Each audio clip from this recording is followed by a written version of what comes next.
everybody, it's me, Chris, and I am here to talk to you about sequencing and plot when you write a story. And so I have here on my screen just a few reminders of what sequencing and plot are so that we can know and remind ourselves what they are before we start. So the plot is, let's make the plot dark blue. The plot is the things that happen in your story.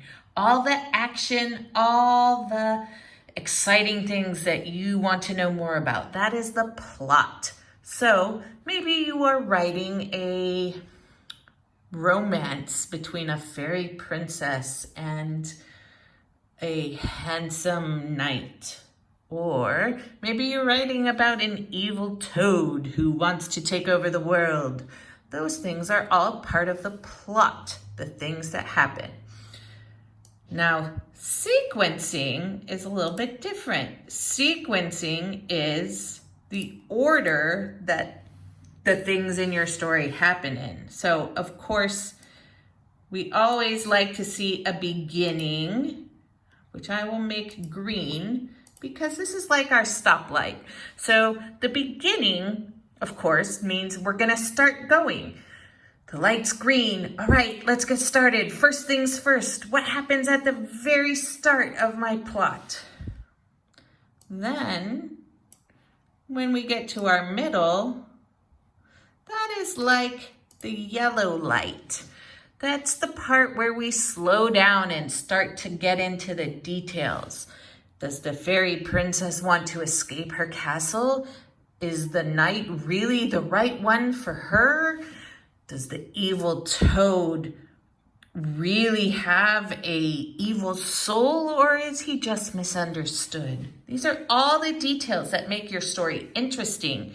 And so that's why we want to slow down in the middle so that we can get all those details in there to make people want to read more.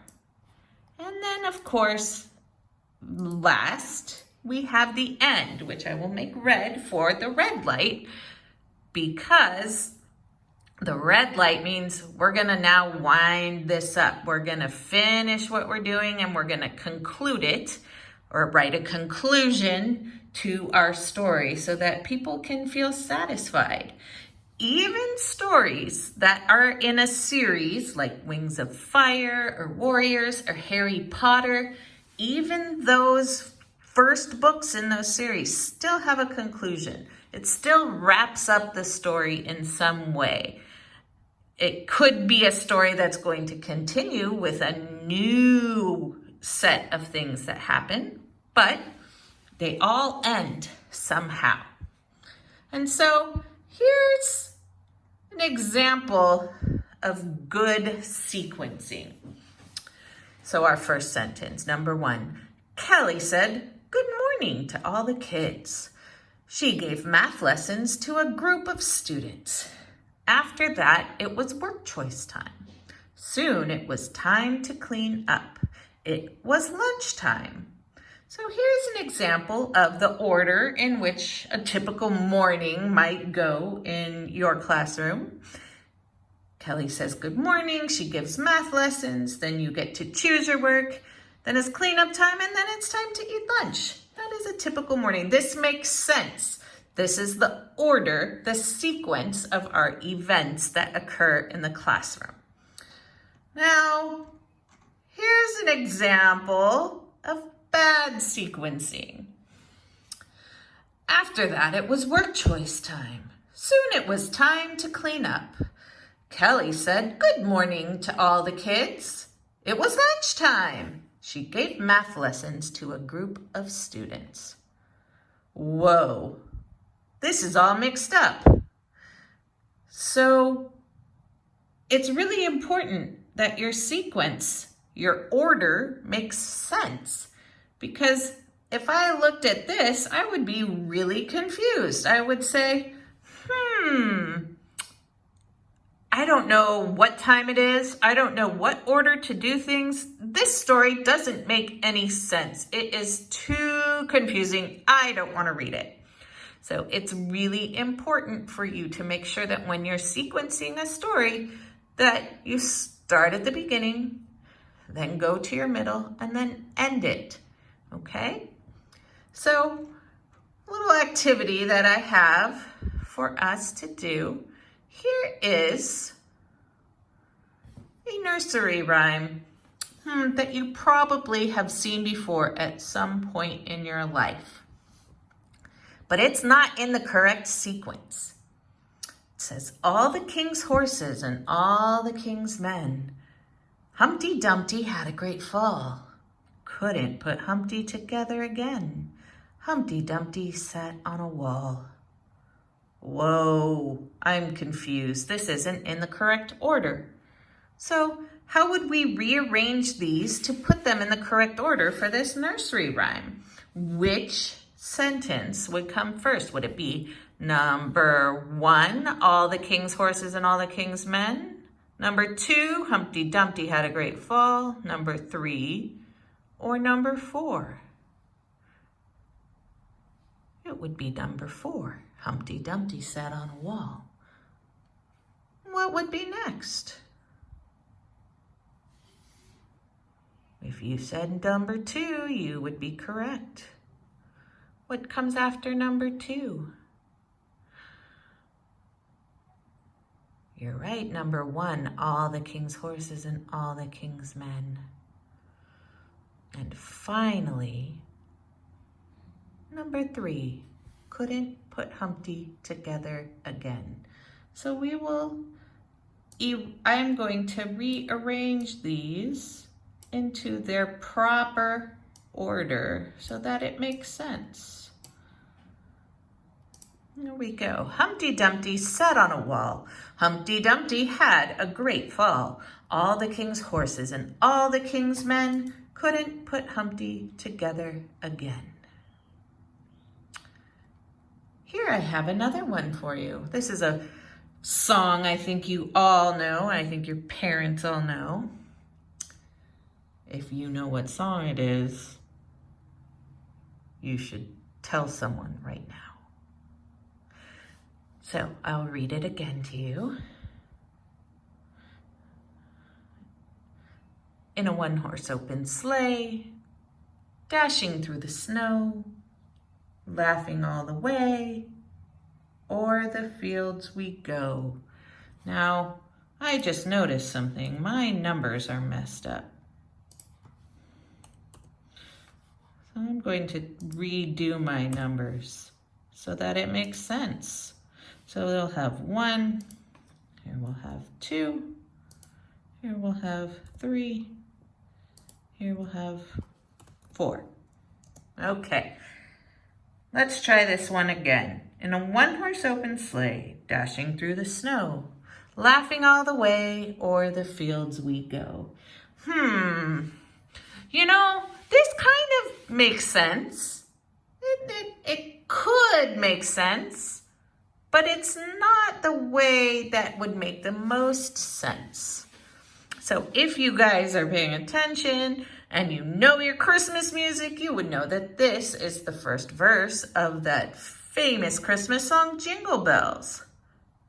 And our first line of Jingle Bells is dashing through the snow. And then next, after dashing through the snow, is number 1, in a one-horse open sleigh. And then next is number 4, o'er the fields we go, laughing all the way. So I'm going to once again put these in the appropriate order. Dashing through the snow in a one-horse open sleigh. Not laughing all the way, right? What comes next? O'er the fields we go, laughing all the way, ha ha ha. Ignore my terrible singing, guys. Okay, so now I have one last one to do to help you get some more practice with putting things in the correct sequence. This is something that I wrote myself. Sounds like something maybe some of you would like to do, but I'll go ahead and read them to you so we can work on this together. 1, I put on my clothes, went downstairs, and turned on the Xbox. I logged into survival mode and played for 2 hours. This morning, I woke up and wanted to play Minecraft. I had to start over because I got blown up by a creeper. I'm definitely going to try again tomorrow. My mom finally called me to come eat lunch, so I turned off the game. Okay, well, let me think here. Put on my clothes, went downstairs, and turned on the Xbox. Well, that could kind of come first. Let me see if there's anything else here that might be a better one that came first. Oh, you know what? This morning I woke up and wanted to play Minecraft. That should come first because I have to wake up before I do anything. So let's move this one to the top and see how much sense it makes. This morning, I woke up and wanted to play Minecraft. I put on my clothes, went downstairs, and turned on the Xbox. I logged into survival mode and played for 2 hours. I had to start over because I got blown up by a creeper. This all seems to make pretty good sense right now. I'm definitely going to try again tomorrow. My mom finally called me to come eat lunch, so I turned off the game.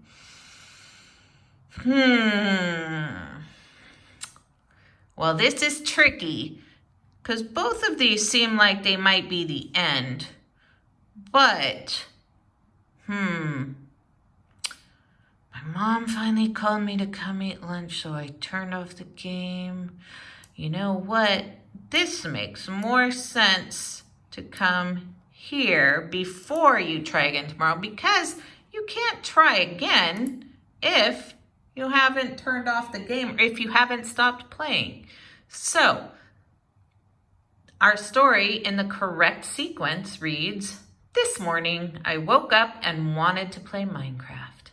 I put on my clothes, went downstairs, and turned on the Xbox. I logged into survival mode and played for 2 hours. I had to start over because I got blown up by a creeper. My mom finally called me to come eat lunch, so I turned off the game. I'm definitely going to try again tomorrow. So I hope you guys have noticed how important sequencing is when you're writing a story, because otherwise it does not make a whole lot of sense. It can be very confusing.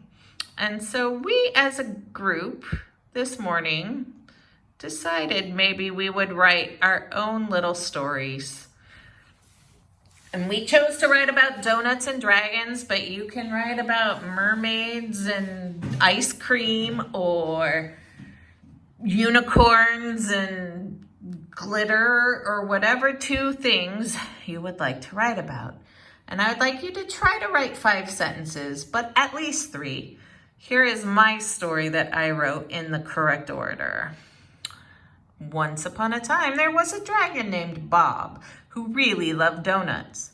He loved donuts so much that he decided to marry the next donut he saw. The next day, he saw a giant raspberry-filled donut in the shop window downtown. Bob immediately ran inside and asked the donut to marry him.